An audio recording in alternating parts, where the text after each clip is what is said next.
Hey guys, ఇంట్లో ఉన్న ఇంగ్రీడియంట్స్తోనే సింపుల్గా క్విక్గా పన్నీర్ టిక్కా చేసేద్దామా? Let's get start.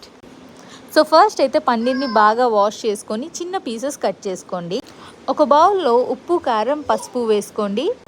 Jeera powder, coriander powder, ఇంట్లోని చికెన్ 65 పౌడర్ ఉంది, సో అది యాడ్ చేశాను. అది ఆప్షనల్ మాత్రమే.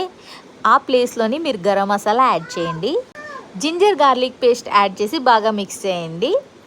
నెక్స్ట్ ఆయిల్ యాడ్ చేయండి. 1 స్పూన్ కార్న్ఫ్లోర్ వేసి బాగా మిక్స్ చేసేసి, నెక్స్ట్ నేనైతే ఇక్కడ 2 స్పూన్స్ కర్డ్ యాడ్ చేశాను. మనం అంటే అది థిక్గా ఉండకూడదు, అలాని అంటే బాగా లూజ్గా వాటర్లా కూడా ఉండకూడదు.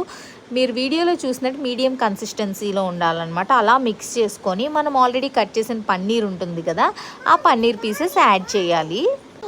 ఒక 10 మినిట్స్ మ్యారినేట్ చేసి ఉంచండి. అలా మ్యారినేట్ చేయడం వల్ల ఏంటంటే మనకి ఆ పీసెస్కి ఈ ఫ్లేవర్స్ అన్నీ పడుతుంది అనమాట. సో ఫ్రై చేసినప్పుడు మంచి టేస్ట్ వస్తుంది.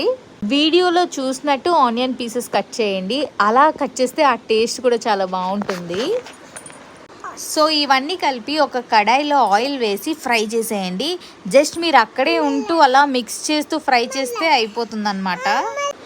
జస్ట్ 5 to 10 మినిట్స్లో మనకి ఇది ప్రిపేర్ అయిపోతుంది. అలా ఫ్రై చేస్తూ ఉంటే హై ఫ్లేమ్లో పెట్టి ఫ్రై చేసేయండి, ఈజీగా అయిపోద్ది. అలా అని చెప్పి స్టవ్ మీదే ఆ ప్యాన్లో పన్నీర్ ఉంచేసి అటు ఇటు తిరగకుండా ఫ్రై చేసేయండి, ఎందుకంటే మాడిపోతుంది అనమాట. సో సింపుల్గా ఈ పన్నీర్ టిక్కా ఈజీగా రెడీ అయిపోతుంది. మీరు కూడా ట్రై చేయండి. అండ్ ఈ ఛానల్ కానీ ఫస్ట్ టైం చూస్తే ప్లీజ్ సపోర్ట్ చేయండి. Thanks for watching. Take care, bye.